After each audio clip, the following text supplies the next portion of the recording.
I'm going to start this video, message, this entry with the most important thing.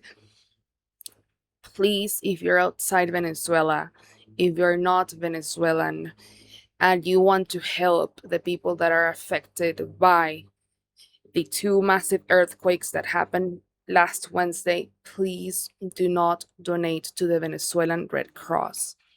I cannot explain further, but I can say that the ones that you want to help are not going to be seeing that money if you donate it to the Venezuelan Red Cross. You have other options like foundations like Caritas, Hogares Bambi or Hogar Bambi. You have also initiatives like dona.yummyrights.com. People are trusting more entrepreneurs than humanitarian organizations. So I think that tells you a lot about the situation here. Also, you can donate to Catholic churches here in Venezuela. I can list, well, here you have some that you can donate to, the ones that I know, the ones that I go to, and the ones that I trust as a Venezuelan here in Venezuela. And also, if you know a Venezuelan, you can ask directly that person. Maybe they know somebody that goes to La Guaira or somebody that goes to other affected zones that well were struck by this massive earthquake. So if you want to help, do that. I think that's the only part I had like in my mind.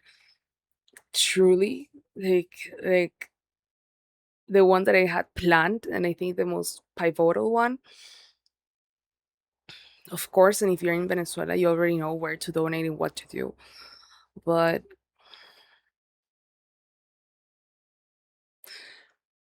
it's just so sad. You know,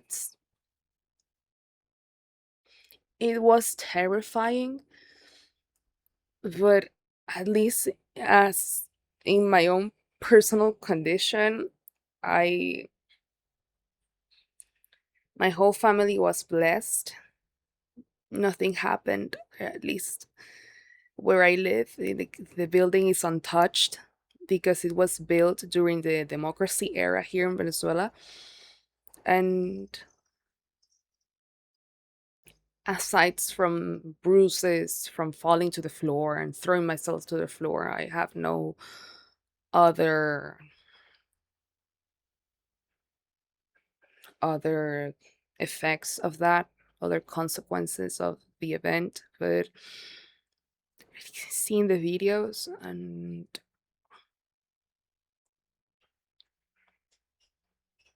I don't know, man, it's hearing the experiences of other people, seeing the rescues, seeing babies getting rescued from the debris. It's insane, darling. So truly, it's insane. I think I never thought something like that could happen here. I know Venezuela is like a it's very susceptible to earthquakes, obviously. But you know, it's not something that you have in your mind because I dare say there's no like, at least in recent years, there hasn't been like a lot of culture around seismic events. The only time, and back in high school, and I'm going to tell you like 10 years ago, 15 years ago, when I was in high school, I think I only got one, how do you say that in English? One sim of an earthquake, but aside from that, there's no culture here of that. And it's not like Venezuelans don't know what to do because of obviously instinct tells you what to do. It's just that, well, governments and so on haven't paid attention to that because they have been doing other things that contribute more to them and than the rest of the population. So, yeah, the lack of preparation here is insane. Like I'm telling you, I'm very grateful that at least my building and all the buildings from my family members were able to stand and there weren't any cracks in them. And actually, I was very lucky because I don't know why. Sometimes in these moments, I think of divine protection and also all the people that are my loved ones and passed away. I felt truly protected by them because the only damages that we had in here were like broken sculptures, um, and broken glasses, and that's it. But like one glass and one sculpture, and they didn't damage anybody. And in my whole room, it was like if nothing happened, truly. Aside from a crack that it's in my closet, but I don't remember if that was before. I think it wasn't. So, aside that, I feel like stupidly grateful. Stupidly grateful that all my friends and people that I consider my family are also safe.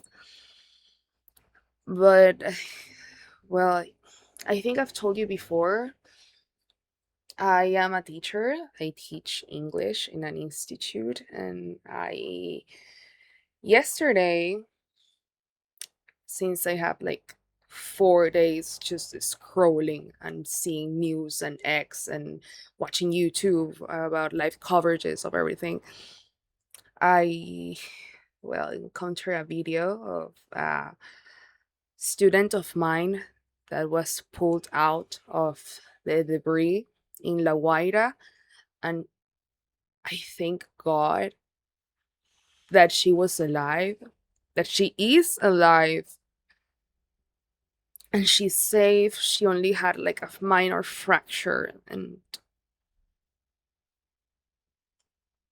I don't know. I want to cry, but at the same time, it's like my body like holds the tears. But it's not a video I can see twice. I tried to see a second time, but after confirming with other students that it was her, it's very hard because it's somebody that you know, somebody from your own reality, somebody that you have laughed with, somebody that you have helped. It's very hard, and I'm deeply sad that she had to live something like that, something so traumatic. But I'm grateful that now she's with her family, that she's alive, and that she can tell her story. And aside from the fracture, that she's going to be fine. That's truly that's what I'm grateful about. But there are many videos of people pulling babies out. I cannot see that, man. And this morning I saw like a video. Well, I didn't see it. I saw like the thumbnail of a video of a baby that was all wrapped up in bandages, etc. But it's so they should be living that. And well, aside from all the pain, I think there's also a lot of joy and a lot of hope and a lot of faith. Heroes have come out, and I dare say all Venezuelans are heroes right now because even old people that cannot move from their houses or people that have nothing in their pockets, everybody's donating something or doing what they can to contribute, even if it's a prayer, even if it's donating one banana, even if it's just donating $5, $100, or going on your own and buying supplements and donating them. That's or maybe being a channel for that. It's truly beautiful. It's truly, truly beautiful.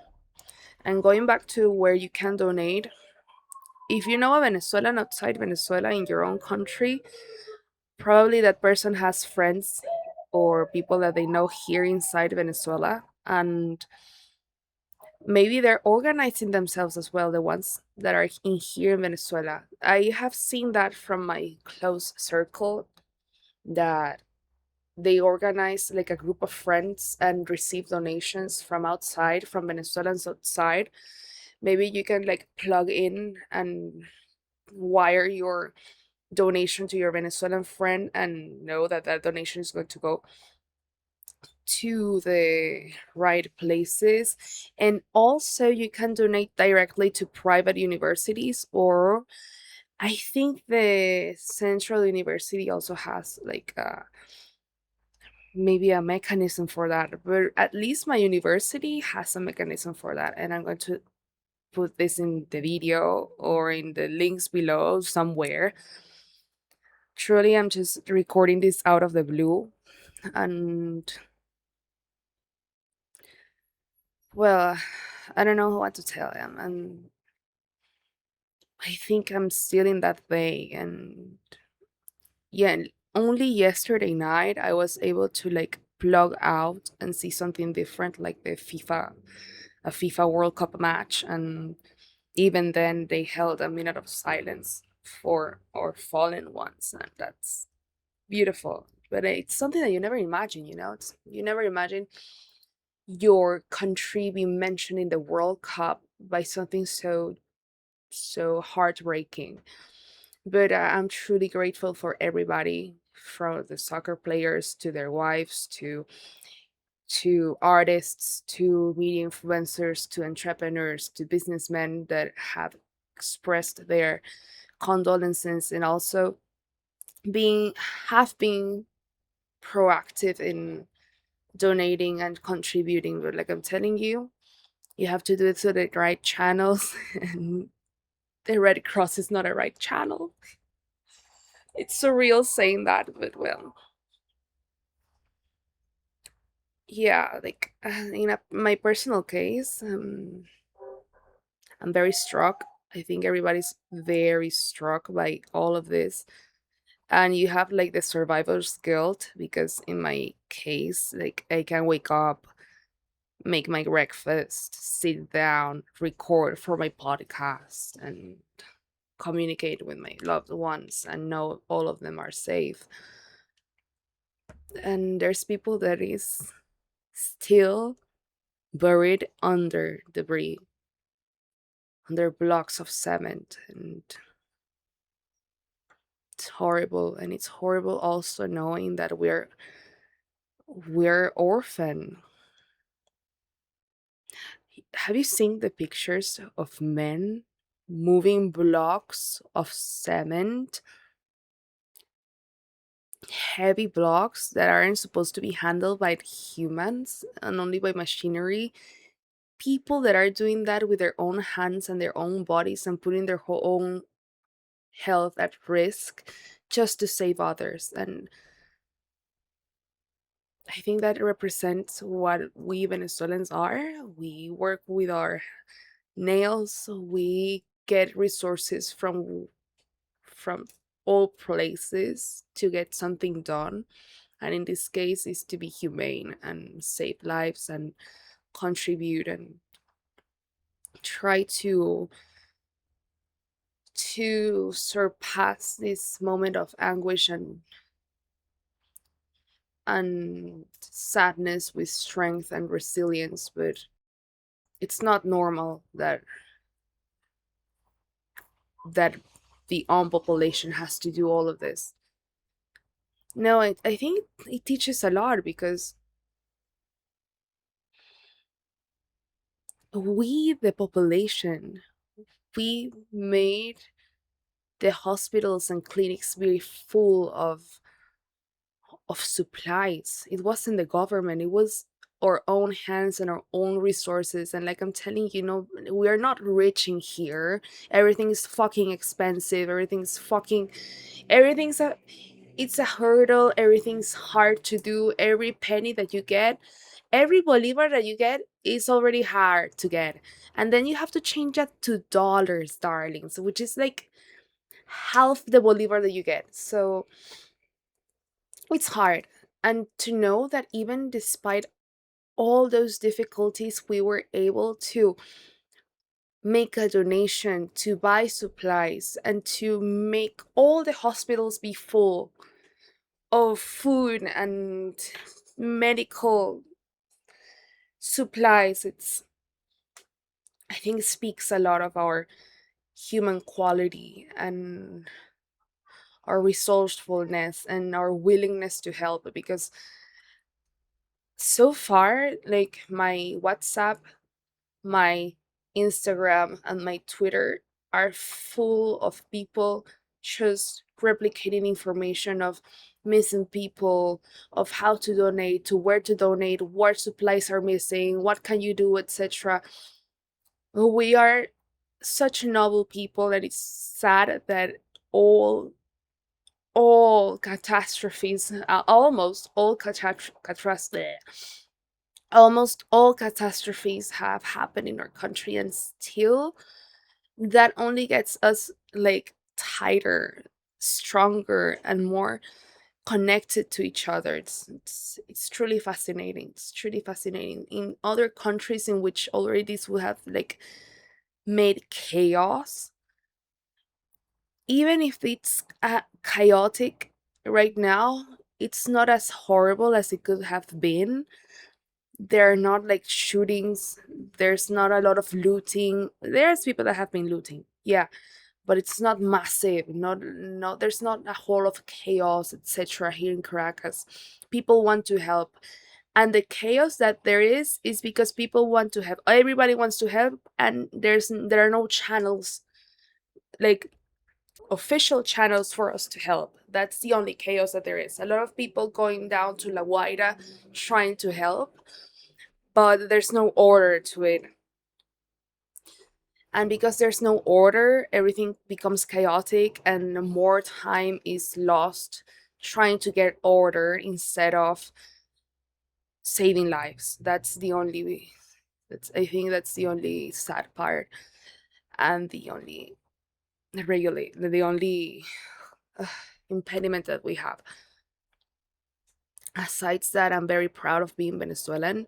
Nobody's ever going to take that away from me. And if you're a fucking tanking here that came all crying about "I Maduro, whatever, fuck you."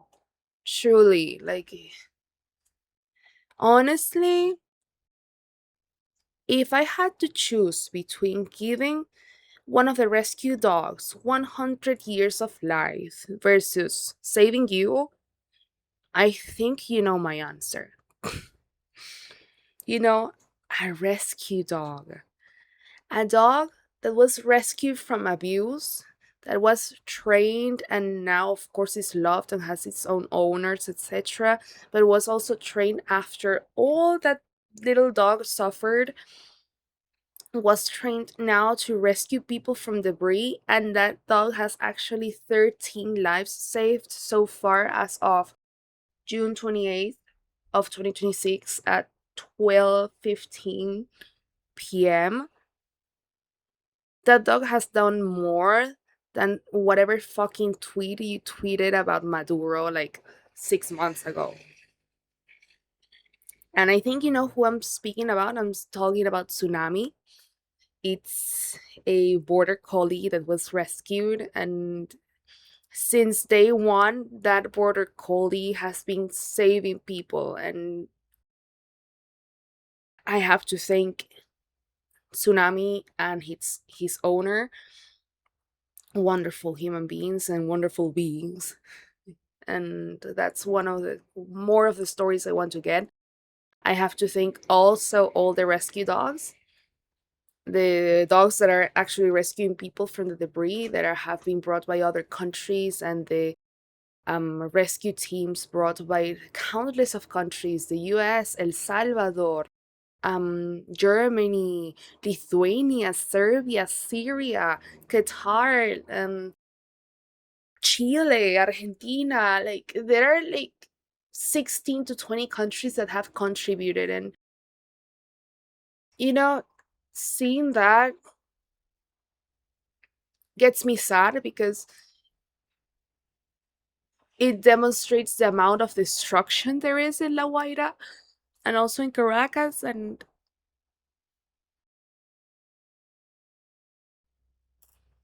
it just shows the amount of horror we lived, and we don't even realize it. It's like, we have to keep going, it's fine. And then there's a whole bunch of people and a whole bunch of countries coming here to help. And I haven't seen like more a lot of videos but about that, but I think it was Fox or CNN that they interviewed somebody, and they said it's like the destruction, like similar to 9/11, but like 10 or 50 times worse. And it is like, darlings, I don't know if I can ever go to La Guaira and see that destruction. You know, you have buildings that look like sandwiches, buildings that are like inclined to a side, and they were just like sandwiched. Whole neighborhoods disappeared. A whole bunch of people died, and others, like, maybe they survived their first impact but weren't rescued, or their wounds were so fatal that died in a matter of hours or minutes. It's, it's like, it's hard to know a lot of people are coming here to help, because if there's people helping, it's because it's being bad. It's being very, very bad, and what happened, it's horrible, and it's one in a lifetime. I think one in a lifetime phenomena. Two earthquakes of similar intensity striking, darlings. It was horrible. Something that got me prepared. I know it saved a lot of lives, but for me, at least, it got me into the mindset. It was the Google alert. Darlings, I'm never going to switch to iPhone. Everyone's like, iPhone, iPhone, iPhone. Bitch. Android. No, I was cooking. I was going to have lunch. And I was like, la, la, la, la, la. And then that alarm sounds. And it's like, what is this? And my phone is like, there's an earthquake going to happen. Like, take shelter or whatever. I was like, like, but I was like, okay, what's happening? Is this true? And then the earth starts shaking. And it's like soft at first, like not so hard, but then, like, okay, timeline. I got the alarm like 10 to 15 seconds before the earth started shaking. And after, you can say, 10 seconds, it got way worse. Way worse. That's when I threw myself to the floor. It's like, damn it, I was in the kitchen. And I was like, bro, all the plates and cups are going to like come at me. And I went to the hallway, and it's like, no, now the books are going to come at me. And this was like me standing and falling, and like hitting my knees repeatedly, right? I tried to go to the to the dining table, but there were many obstacles, and I just like um got besides a column of my house, my apartment, and waited it out there. But at some point it shook so hard. I was like, is this it? Everything was sounding like, my grandmother was. There are some other family members in here, and I didn't worry much about her because I knew one was going to protect her, like with her life, literally. But she became super nervous, and only then, like, I was like, I snapped out. But I didn't like, I wasn't like fully taking into the I wasn't taking the full scope of what happened. But when it stopped, I directly ran to her, asking her and the other family member if they were all right. My grandmother obviously was very shaken. And I was able to calm her down, to get her to get changed. I managed to get her down the stairs. We live in the fourth story of an apartment building. And of course, going through the elevator was not an option. Duh. And I managed to get her down safely, left her with the family members and some neighbors. And only then, when I sat by the street, like, I realized what happened, and my hands were shaking and stuff like that. I was about to cry and so on, but after about an hour, I went back up because I had to eat. And it's not like, "Ay, but you have to think of your safety, eat a sandwich, or whatever." You know, it's very sad because I wanted to make an episode about it, but because this month is the month of awareness about the chronic or migraine patients, etc. In my own case, chronic migraines. I have to eat at my time, darlings. I cannot spend a lot of time without eating. So I had to eat. Oh, but eat a sandwich with cheese and ham. I cannot eat cheese and ham because they are triggers. So I had to go up. I went up, made an assessment of the damages, and like I'm telling you, like I told you at the beginning, it was just like a cup and a sculpture that broke. Some things fell, other sculptures fell, and these sculptures are like of clay, what we call in here yadro. I don't know if it's the same in English. One fell, but it didn't break. It's like slay girl. It was like a Chinese, or I call her the Buddha goddess because I don't know her name. It's a she, but she looks like Buddha. It's the one of the hand that you can remove, and you remove her hand until your wish comes true, and then you put it back. Something like that. Well, she's too tall. Well, she failed, but she didn't break. Slay, girl. And after that, it was just. Ever since that day, I've just been watching news. And today, I'm like, fuck it. I'm going to make an episode. I need to snap a little bit. I need to, like, to decompress, to let a little bit of steam out. And yeah. Yesterday, there were a lot of helicopters going around Caracas. Yeah, they were like in one day there were like three helicopters. It's like damn. Obviously, I suspect gringo helicopters as well. Thank you for being here, but at the same time, not thank you, because then you have Donald Trump saying, aside from the earthquakes, they're dancing in the streets. Fuck you. Truly and utterly fuck you. And who the fuck do you think you are to tell Maria Corina Machado not to come to her own country? What are you? Maduro. Because you're not allowing her to get out of the country. Fuck you. Honestly, like, who are you playing for? Who are you bidding for? You're bidding for the others? You're not helping us if that's the case, honestly. In my own sense, here economy is getting fucking worse, okay? Nothing's getting better. They say a lot of money and a lot of resources are getting in here out of the whatever they're doing, the tutorship they're doing to us. We're not seeing that. And getting into the geopolitical matter.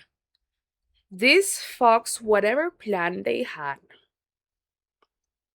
Right off the bat, darlings. This fucks whatever plan they had. There's an humanitarian emergency. The three steps, the three phases of Marco Rubio all are fucked.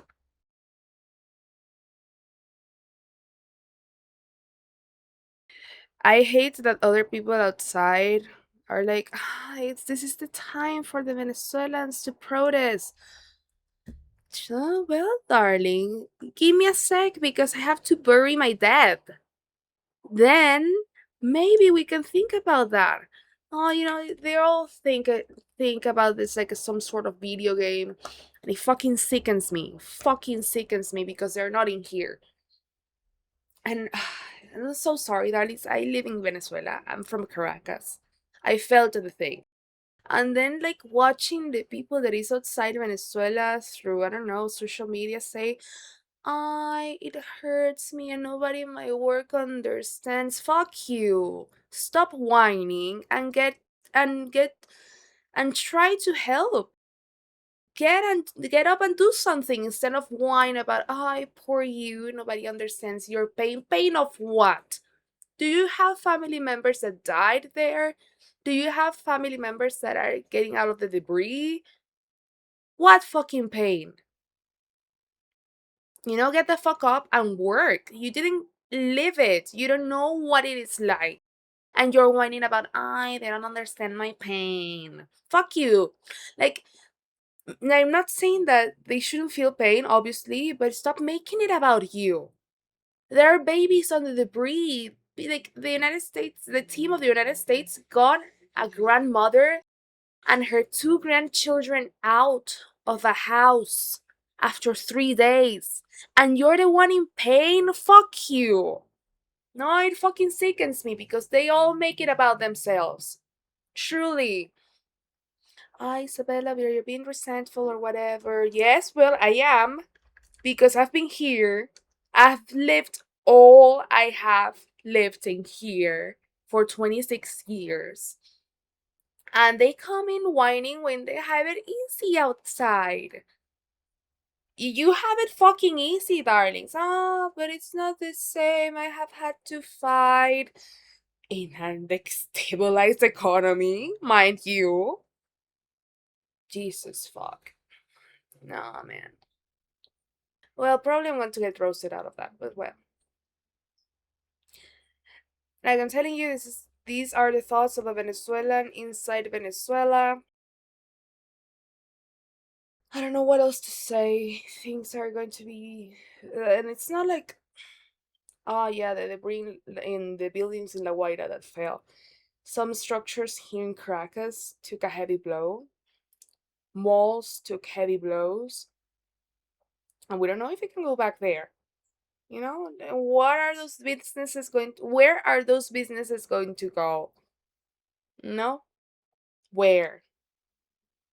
As far as I understand, my workplace is fine, but where the heck are the ones affected going to go? And the images of the airport, darlings, like, I think truly now nobody can get in and nobody can get out. It's insane. It's insane. Unless you're a gringo or whatever rescue team you came. I will. Thoughts on Maria Corina? Her team, her political party got organized and they're like being they're receiving donations and doing all the logistics for some aids, etc. And it's really good. But she's not in here. And she just got a video out and like emotional support, and it's like, girl, I'm just saying you're losing points. You're losing points. No, like this shows us that no politician ever has cared. And she's like, I had to ask permission to Donald Trump to come in here. Well, then you care more about his opinion than ours. And we got you up there. We got you up there, the girl. You're criticizing Maria Corina, etc. Yes, I'm criticizing her. Because you won't hear me criticizing the others. Because one, I can get disappeared. Two, we already know they're bad. We already know. We already know they're bad. So, yeah. I don't know. How many hours have been since that day? Wednesday, 6 p.m. Thursday, 6 p.m. Friday, 6 p.m. Saturday, 6 p.m. Sunday, about to be like, I think about to be 90 something hours. Oh well, darling. Oh, sorry. I'm going to get I'm going to get editing. I'm going to put this out as soon as I can. And yeah, this is our raw thoughts of a Venezuelan living in Venezuela, having survived the 7.2 and 7.5 earthquakes of Wednesday, 24th of June. Yeah, hopefully I'll make a login soon, but I needed to get it out of my chest. Again, don't donate to the Red Cross, donate to Caritas, to Hogar Bambi, to donut.dumirights.com, any local church that you know. Also, universities, private universities. I'm going to link the everything in the video. The and again, ask your Venezuelan colleague, your Venezuelan friend, your Venezuelan acquaintance how to properly donate to the victims here, and how can you donate with that money being actually used to contribute to the victims of the earthquake. See you in another video. Bye.